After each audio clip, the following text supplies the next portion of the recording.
Hello, everybody. Welcome to my channel. This is an interesting topic. I know that the dating game has just been trashed for a lot of women. A lot of women are not happy. A lot of women are staying alone, healing, getting therapy, and not putting up with things they used to put up with by men a lot.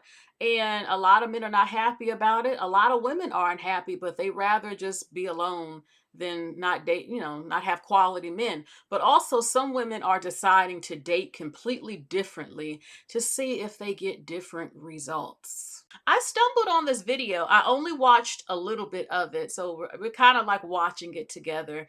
She says she stopped dating like a wife. Let's see what she stopped doing, and maybe she had some good results from this. Let's sit back and watch this, okay? I stopped dating like a wife and started dating like a hoe, and the results have been astounding. Okay, girls, when I say I have been baffled, I have also never met so many men in the wild. My whole entire view has been completely shifted. And I'm going to say this as a little background, okay? Because I dedicated all of my 20s to dating for marriage exclusively, being so serious about dating for marriage. And I realized after my 20s was over, I was like, you know what? I'm so mentally tired. I'm so burnt out. I no longer have the desire to keep pushing for this. I know I want to get married and I know I want to have one child, but if it doesn't happen for me, I have to also accept that I can't control that. You know what I mean? So I just released the pressure. I just release the pressure from myself. And these are the things I'm going to share with you girls. These are some things I have stopped doing that have actually freed me. Okay, now keep in mind roster. I've always said that no matter what, always have a roster. But the way I'm doing it is just very different because the mindset and the energy is different too. Okay, I stopped caring about good morning text and I just stopped caring. I got so triggered with the good morning text with the dude I was dating last because I was like, look, say good morning and do something. Say good morning and be like, hey, here's some money, do this, do that, do this. If you're not doing that, it's not a good morning. Actually, don't talk to me. If you want to plan something, call me up. That's it. Cool. Are you free? Yep, I'm free. Cool. Let's do this, let's do that, let's do this. Very, very, very relaxed. Very, very, very relaxed. I also talk about sex like literally first date. And this is something that I figured would be controversial, especially as a Christian girly, right? Because it's almost taboo. Like, how can you do that? How can you do that? But it's actually vital information. And also, if you're light and fun and charming and you're not asking in an accusatory way, you're going to get information you need to know. And this is the information I like to know. How long does it take for you to sleep with someone that you really like? How long? How long was it in between your last three girls you slept with? Yeah, I just want to know, yeah, are you that kind of guy? I'm just so curious. Girl, you have to fake it. You got to act, okay? Hello. You want to see what he's on. You want to see how frequently he's been doing the do, okay? Have you ever had troubles making a girl okay? Yeah. And I just talk about it openly because I realize when you start acting shy and coy and you just start avoiding conversations, listen, they're going to talk to you about it real soon. It doesn't even take them by maybe date two, they're asking you about it. So you're gonna do it ahead of them. And they're gonna be shocked. They're like, oh my God, you're the fun girl. Yes, I'm so fun. So fun. Bring me around your other rich friends. Bring me around all your people. I'm so fun. Yes, I am. I'm obviously not asking what are we? That's stupid. No, never have, never will. Like I said, I'm in control because I have my own timeline and I have my own goals. Okay, and my goals are networking. Okay, because if it's not gonna work out with you, it could work out with one of your friends, coworkers, whoever. Okay, mutual friends. It could work out with literally anyone. Literally anyone. So I'm always in control. I'm just fun to be around. Okay, but there's no pressure from me and there's no pressure from you. If you start getting jealous, that's on you. Okay, and if you want to do something about it, then you will give me a serious offer that I cannot refuse, aka provide for me 100%. Okay, and that's it. What else? What else? What else? Let me think. Oh yeah, and I start asking for money up front, like literally up front. I'm like, I actually need some gas money. I don't care. I don't care if you girls are like, oh my God, that's so cheap. I don't care. I'm like, I need this. Can you help me? I need this. Can you help me? oh my God, can you sell me this? I just need this. Can you go to the store and get me this, please? And I make it really known that this is definitely an arrangement. Like this is a very low key arrangement that you even know you're an arrangement. And eventually you will start doing bigger and better things for me. And that's it. And there's no pressure. I'm not talking about marriage, I'm not talking about anything. If anything, you know I'm marriage material because of my past and the fact that I literally was almost married twice. That's me though. Make up your own story. Do your own thing. And that's my little PSA for today. And let me know what you girls think. Bye. Okay, so you heard what she said. She said that she stopped doing a couple of things, some things she did that's considered a little bit controversial. I'm not sure how I feel all the way about some of the things that she did. Okay, I did write a few notes down. She said that she was burned out in her 20s from dating. She does want to get married and at least have one child, okay, and get married. And she released all the pressure, and there is a lot of pressure. I did that too. I released the pressure. You know, women feel pressure when you start dating, the pressure to be perfect, always looking perfect, saying the right thing, not making him upset. You know, a lot of women will say, oh, you wanted to be a pick me. The average woman in her life has been a pick me at some point. All women wanted to get picked, but the quality has gone down so bad. A lot of women are becoming not male centered, focusing on themselves, getting their life together, going to therapy, and not putting up with crap.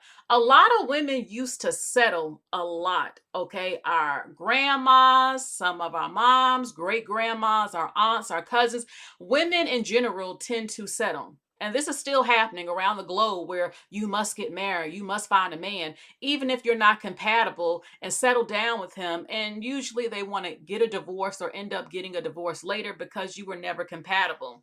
So here's something she said. Okay, she says that she keeps a roster, and that is something that these more recent years Black women have been talking about, having a roster. It's not something that's always been promoted because people will assume, oh, are you a hoe? Because I saw you on a date with that dude and this dude and this dude. You're dating all around. That means you must be effing all of them. That's not true at all. Okay. But you don't want to put your eggs in one basket and get emotionally attached to a man and he's not even the right guy. You want to give somebody else a chance. So she said that she doesn't really care about the good morning text anymore. She wants to see action. I don't want to see you just talking. Stop just hitting me up, texting me saying hi. What are you going to do? What are you going to show me? Yes, good morning, but are we going am I going to say good morning every day of the week? Are you going to plan for a date? Are you going to be intentional? Are you going to show me? It's time for men to prove that they're men again and that they're going to court you. Okay, she says call a date, plan the date, and come pick me up and all that. Yes, a man traditionally is supposed to plan the date. I don't do that whole talking for like a week and a half to 2 weeks. No, we're not doing that. I need a man. You're gonna, if he doesn't ask me out on a date, you are wasting my time. And it also makes me think you don't know how to court, you don't know how to date, or you think I'm not talking on the phone with a man for a whole month and he hasn't planned a date, hasn't asked me out on a date. You have lost your mind on that. Okay, she says that on the first date, she actually talked about Smex, and I don't agree with that. And she says she knows that a lot of women wouldn't agree, but just be upfront about it. The questions that she asked are not the questions I would be interested in. She said, how long were the three girls you slept with? Like, how long was it before? Like, when was the last time you had sex and how long did it take you to go to the next woman, type of thing? Did you have problems making her have an orgasm and stuff? My thing is, I don't care about how long ago you had sex. I don't care about that. What I would care about is what is your size? What is your size? How long can you last? Do you have problems? Are you circumcised? Those are the questions that run through my head, that I know is completely rude to ask a man on a first date. Is not what you do. It's true that a lot of men are going to look at you as a look. When men take you out on a date, they're not just taking you out to take you out. The whole point of them courting you is because eventually they want to get in between your legs. And they want you to audition to be his maid, his wife, his concubine. When they get married and they date you, they want you to make their lunch, make their breakfast, cook, clean, wash my clothes, do this to me in the bedroom, do that. That's what they want. So women also want things and have to test a man to see, are you going to do some of that? Such as she said she would ask them to go pick her up something from the store. You need to see, is he willing to get you something? Is he willing to go to the store to buy you something? If you need help with your phone bill or something, will he help you? Now, I wouldn't ask that on a first date, but eventually a man has no problem at all making it very clear he wants to get between your legs. She even said that they would ask maybe within the second day sexual questions. For me, that's a turn off. I am turned off by that because you're not going to talk to me like I'm a hoe. I'm not with it. It's inappropriate. It's just inappropriate to me. But she was fine with it. That's what she was doing. Getting the questions all out in the open. A man is not going to tell you if he can make a woman have a big O. They're going to lie about it. A man is never going to admit to you, I suck in bed, I last a minute, my size isn't enough. The average man is never going to tell you that. Most of them will boast themselves up and they will lie about most of those things. But she said she's just putting it out on the table. As you get older, you do feel that way. Like, look, I don't have time to waste. I'm not talking to you for 2 months to 2 years when I could have been talking to somebody else that could be my husband. Y'all judge me from my age for being older. Well, that means I don't have time to waste and I have to stop talking to you quick because you're going to judge me every time I get older and I don't have someone. Well, I don't have time to waste. I literally don't have time to waste. She says she doesn't ask the question, what are we? Because I'm in control. Um, yeah, I don't have to ask that question. I can pretty much look at where we are and know what's up. I don't have to ask, what are we? If I have to ask the question, what are we?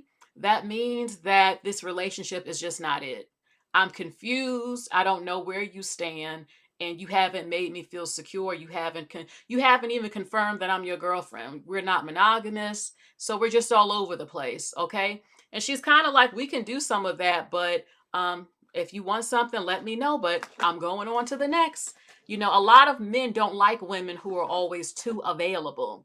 When you are too available, they become bored with you. A lot of men, they become bored. They will start to um, talk to other women.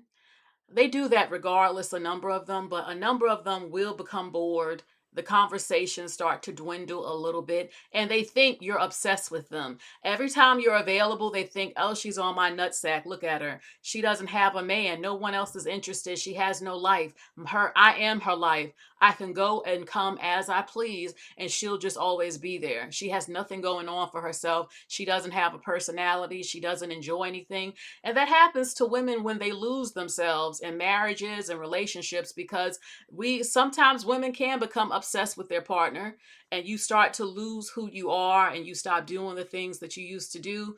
You don't hang out with friends as much. You don't go out. He starts to control where you go. It's just that ain't gonna really work for an air sign, I could tell you. But um, so that's pretty much it. That's what she said she stopped doing to get different results in dating. How do you feel about some of the things she said she stopped doing? Tell us in the comments section some things that you stopped doing in dating that might not be considered traditional or appropriate, but it did get you better results. It got you better results in dating. You're happier. You might have even gotten married. So give us some advice in the comment section from this. You stop dating like a wife. Okay, you stop doing and saying things that you were trained to do for so long and you did it your own way and you were upfront with certain questions that you are considered, well, you don't necessarily ask that too quickly, but you did and it got you great results.